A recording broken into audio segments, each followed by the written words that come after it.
This is Boxing Tickets NI in association with SB Sports Chaco.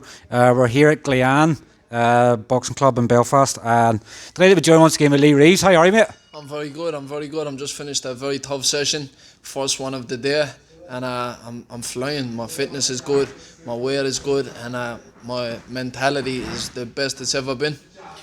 Funny, I think we spoke, I think it was probably around January time. Obviously, we last had a chat in the gym, and obviously at that stage you had no fight news, but obviously I guess anything sort of changes in the sport. It was sort of announced last week you're back now, 5th of May, fighting in Toronto, and I guess obviously you've had that time, your last fight was September. You sort of had a bit of a get to know sort of thing with Dee now. Dee's now your full-time coach. How's things been going, obviously, in training camp? As you're obviously mentioning you're feeling the best you've ever felt. What is it that Dee sort of added to your mentality? With Dee, it was a feel no phase at the beginning. Like, I love Dee's style, obviously, and Dee's he's a very closed book, you know. He doesn't tell a lot, but as the days went on and as the training went on and we started working more personal with each other, I just started feeding off him, he started feeding off me, and the boost of confidence is amazing, you know. Like, the stuff that we work on with Dee, it works when I'm in the ring, it works for my style, it works for the style of people I'm gonna fight, and there's no guessing with Dee. Like, we're doing the rounds, we're doing above the rounds that I'm gonna be fighting, so I know I'm ready. He's giving me that confidence. There's no doubt in my skill, there's no doubt in my fitness, and there's no doubt of my performance, because I'm here, I'm training around a lot of champs, a lot of prospects, and I'm sparring. We're getting a lot of out of town sparring as well, so I'm doing really well. I'm delighted with how everything's going, and I hope Dee's happy with me also, because I'm giving him 100%. And I guess it shows the commitment. I guess I think we sort of spoke back on it in January as well. You're travelling up from Limerick. I know, obviously spending weeks at a time and things here. I guess that probably shows the sort of person you are, and obviously how much you believe in your boxing, that, you know, they get the really good coaching and a good preparation for fights. You're prepared to travel, I think it's about 100 miles from, maybe more? More. It's a 4-hour drive, you know. 4-hour drive, and I come up here weeks on the end, you know. It costs a lot of money, it costs a lot of time.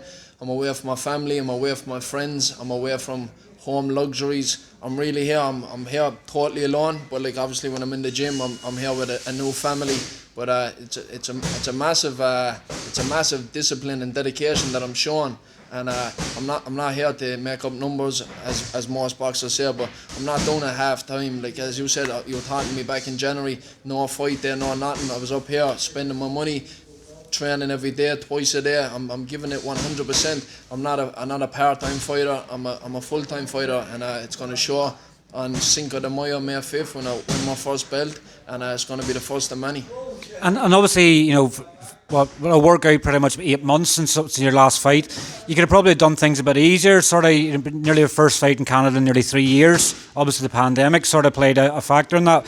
But obviously, you're going back into action. You're in a 10-round title fight for the North American Boxing Federation Super Lightweight belt, and obviously you're fighting what obviously looks on paper is a really obviously tough Mexican, Sebastian Diaz, 17-4-1, but he's 14 knockouts. As you know, I guess sometimes you probably look at records. Do you know much of your opponent? I know he's a southpaw, and I know he's not your typical Mexican. He's a boxer. We have 1 or 2 fights of him. Lots of feints, a lot of drops and good movement, very good, like amateur style, but also the same kind of come forward Mexican in both. But like Mexicans, you usually get an orthodox, tough and come forward. This is a boxer, a southpaw. It's a big fight. It's going to be the biggest fight of my career, but it's exactly what I need, because people don't understand of my ability. The only people that really know are people who work with me on a day-to-day basis. When I'm fighting these guys who are negative in the ring and who are coming to make up numbers, you're not going to get the best version of me. This guy's going to be coming for winning. He's going to be coming trying to take a title, and I'm not going to let him whatsoever. But I think with a guy who's game, who's coming to win, you're going to see the best version of me, and you're going to see like a world-class performance. I guess that's what every boxer wants. They want to be tested to the limit and everything else. And, you know, sometimes people's going to have opinions like they do in anything with boxing. But whenever you're coming up against a stronger opponent and you're testing yourself and you're putting yourself to the limits, that's what you want. You only see what level you're at. You've dreams and aspirations to become a world champion. But unless you get these tests, you don't know how far you can sort of go. Not obviously looking too far ahead from obviously Toronto, but is it sort of plan to sort of box there more regularly again, or what's sort of the plan moving forward? Will you be fighting back in the UK, be fighting in Ireland? What will happen obviously after Cinco de Mayo? Everything is just based now on Cinco de Mayo, 5th of May. That's where my tunnel vision is. This is the biggest fight of my career, and this is the biggest performance of my career, and this is the fight I need. All trust goes to my promoter, Lee Baxter from Canada. If he wants me to fight in Toronto more, I'd happy. I love Toronto, I love the city, Canada, I love the Canadian people, and eventually a homecoming fight is on the horizon, and it is planned. But as I said, the trust is in Lee Baxter, and all eyes and all thoughts and everything is on the 5th of May, and with me and with Dee in my corner, then we're going to be ready for whatever he gives me. And obviously for people looking to tune in and things like that in the fight, I think that the card was it last night. It was in UFC Fight Pass. Have you any idea of obviously how people's going to be able to watch from back home? Usually with Lee shows, they'll be on ESPN. Usually, sometimes ESPN, UFC Fight Pass. He's Fight Zone as well. Fight Zone he's after making a partnership with Fight Zone in the UK, so there's definitely going to be Fight Zone links, but I'm not sure for 100% what it's going to be yet. But as soon as I know, I'll post it on all social media platforms. Fantastic. Well, Lee, listen, obviously, thanks very much for your time. Obviously, we wanted to get you a couple of weeks out from the fight because we didn't know when you were going to go on. Have you an idea of when you're sort of going to head out to Canada? Yeah, I'm going to head out probably in the next 7 to 10 days. Just get out there, get into the mix of the time frame and adjust in time and climatise, as it's going to be a big fight. And then my coach Steele follow me out on fight week, and just get prepared for one of the best performances you've ever seen. And I guess the last time you were fighting away, obviously in Colombia, you obviously fought 2 times in a week.